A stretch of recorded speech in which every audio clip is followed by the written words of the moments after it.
অভিমান শব্দটা অসম্ভব ভারী। যারা বয়ে বেড়ায় তারাই জানে। বুকের কোণে বুগেনভেলিয়া ফুলের মতো গুচ্ছাকারে থেকে যায়।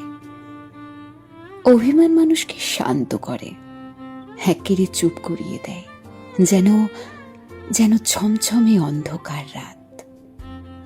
সদ্য অভিমানী মানুষটা আপনার চোখে চোখ রাখবেই না, মুখ ফুটে বলবে না তার কতটা খারাপ লাগছে, বরং চাইবে আপনি তার গভীরতায় ডুব দিন। তিরতির করে কাঁপতে থাকা ঠোঁট দুটোর ভাষা পড়ুন। উদাসীন ছাদের একাকিত্বে হয়ে উঠুন তার পছন্দের উপন্যাস। কেউ অভিমানে আপনার থেকে দূরে চলে গেলে বুঝবেন তার থেকে অত কাছে কেউ কোনোদিনও আসেইনি আপনার। সে আপনার নাম্বার ডিলিট করবে, ছবি মুছে দেবে, ছুঁড়ে ফেলে দিতে চাইবে সমস্ত সঞ্চয়।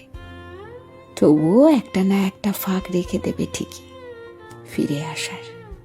দোয়েল পাখি যেভাবে ঘরে ফিরে আসতে চায় সন্ধ্যা আকাশের স্রোত পেয়ে, বাকিটুকু আপনাকে ধরে নিতে হবে।